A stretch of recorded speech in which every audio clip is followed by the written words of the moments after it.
రక్షిస్తే ధర్మం మనల్ని రక్షిస్తుంది. అది వెంకటేశ్వర స్వామి ఒక సూత్రం. అది మనం పెద్ద తిరుపతి వెళ్ళగానే ముందు ఆ స్లోగన్ కనిపిస్తుంది. దానిలో ఎంత పరమార్థం ఉందనేది మనకు తెలుసు. ఉండడానికి 2 వాక్యాలే. ఆ ధర్మమే మనం కాపాడుతుంది. ధర్మాన్ని మనం రక్షించాలి. సమాజంలో ఉన్న ధర్మాన్ని కాపాడితే మనం ఆ ధర్మమే మనం ఎప్పటికైనా కాపాడుతుంది. అంటే పూర్వం పెద్దలు చెప్పేవారు కదా, పాపాలు చేయకండి, పుణ్యం చేయండి. పుణ్యం చేస్తే ఆ పుణ్యం మన పిల్లల్ని, మన సంతతిని, మన కుటుంబాన్ని మొత్తం ఎప్పుడు కాపాడుతుంది అనేది చెప్తూ ఉంటారు కదా. అది దానిలో పరమాత్మ. కాబట్టి హిందూ మతాన్ని నమ్ముకొని హిందూ సిద్ధాంతాన్ని పాటిస్తూ ఒక హిందువుగా గర్వంగా చాలా చక్కగా ముందుకు వెళ్తున్న తరుణం.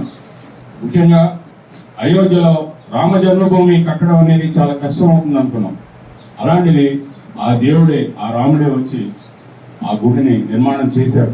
ఎన్నో కోర్టు తీర్పులు, ఎన్నో గొడవలు, ముస్లింస్తో యుద్ధాలు, ప్రాణాంతకమైన పరిస్థితులు, ఈ దేశంలో ఏమైపోతుందో అనే ఒక భయం, ఆందోళన ఉండేది.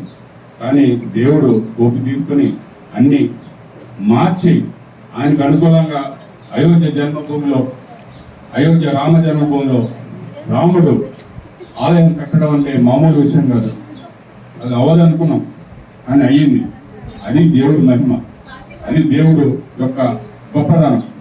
మనం హిందువులుగా పుట్టి జై శ్రీరామ్ అంటూ చాలా చోట్ల నినాదాలతో ముందుకు వెళ్తున్నారు. ఇదే నడవడికి కాపాడండి. రాముడు అడుగుజాడల్లో నడవండి. రామరాజ్యంలో అందరూ సుభిక్షంగా ఉంటారు. అన్యాయాలు, అరాచకాలు ఉండవు. మనం ఈ ధర్మాన్ని కాపాడటం, ఈ ధర్మాన్ని ఆచరించి ఇక్కడ మన గీతా సమాజం వారు, ముఖ్యంగా శ్రీమతి కోడూరు రాధ గారు, అలాగే మిగిలిన మన బంధువులు, మిగిలిన భక్తులు చాలా సంవత్సరాలుగా అంకిత భావంతో చాలా బాగా చేస్తున్నారు. ఇది నేను పాటించకపోయినా చూసి సంతోషిస్తున్నాను. కానీ ఈ మధ్యకాలంలో నన్ను కూడా ఈ మార్గంలో దింపేశారు.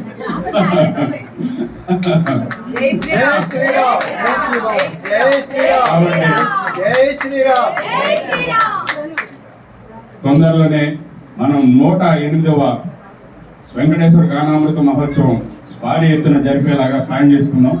పెద్ద వ్యక్తుల్ని, అతిథుల్ని, ప్రజాప్రతినిధుల్ని అందరినీ హిందుత్వం మీద ఒక అంకిత భావం ఒక అధికారుల్ని, ప్రజాప్రతినిధులను కూడా నేను తీసుకొచ్చే ప్రయత్నం చేస్తాను.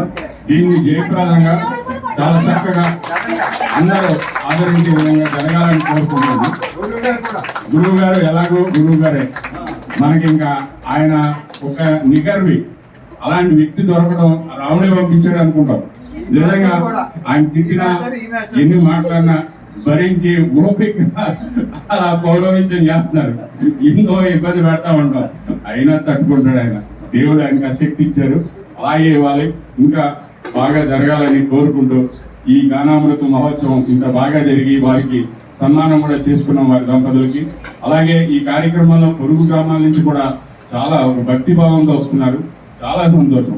ఇదే ట్రెండ్ని, ఇదే వరాన్ని కొనసాగించాలని అందరినీ కోరుకుంటూ పేరు పేరున అందరికీ హృదయపూర్వక కృతజ్ఞతలు తెలియజేసుకుంటున్నాను. Happy friendship day. అందరం ఒకరికొకరు స్నేహితులు దినోత్సవం. కొంచెం ఇంగ్లీష్, కొంచెం తెలుగు. ఓకే, ఎనీహౌ చాలా బాగా ఫ్రెండ్షిప్ డే కూడా ఈరోజు. అందరూ మనం ఇలాగే ఫ్రెండ్స్ లాగా, మిత్రుల్లాగా, బంధువుల్లాగా, అందరం ఆత్మీయుల్లాగా, ఆప్తుల్లాగా, శ్రేయోభిలాషులాగా ఎప్పుడు అభిమానంతో, ప్రేమతో ఉండమని కోరుకుంటూ సెలవు తీసుకుంటాం. ముఖ్యంగా అమరావతి గారు మనకి ఒక దేవతలాగా ఈ అన్ని చోట్ల ఆధ్యాత్మిక కార్యక్రమాలు దగ్గరుండి నడిపిస్తున్నారు. అలాగే పోతవరం నుంచి కరుటూరి రాణి గారు అనుకుంటా, వారు కూడా మన తిరుపతిలో వారు కూడా బాగా సహకరించారు. అలాగే ఎంఆర్ఓ గారు, రిటైర్డ్ ఎంఆర్ఓ గారు, ఆయన కూడా మన దేవుడు రాముడు పంపించారని అనుకుంటున్నాం. ఇదంతా మా ఘనమని మా బావగారు సుబ్రహ్మణ్యం గారు వారు. ఓకే ఓకే, మా చెల్లి అయితే ఏముందండి. చాలా సంతోషం.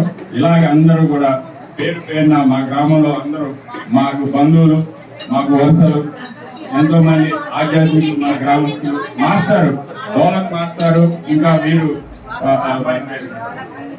వాసు గారు, మాస్టర్ నాగేశ్వరరావు గారు, వీరు మాకు రోజు రాముడితో పాటు వీరిని చూస్తాం. ఎందుకంటే రామ ఆయన దేవుడిని ఫాలో అవుతూ ఉంటారు కాబట్టి వారు అనుచరులుగా వారు ఆధ్యాత్మిక భావంలో ఈ కార్యక్రమాలు పాల్గొనడం చాలా సంతోషం. వీరంతా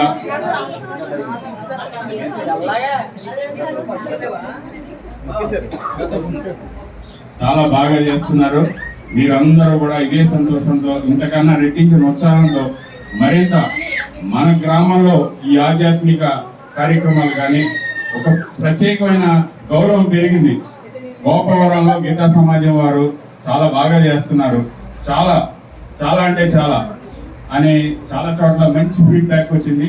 ఈ ఫీడ్బ్యాక్ ని మరింత పెంచి బాగా జరగాలి, సమాజానికి కూడా మన వల్ల మంచి జరగాలని కోరుకుంటూ సెలవు తీసుకుంటున్నాను.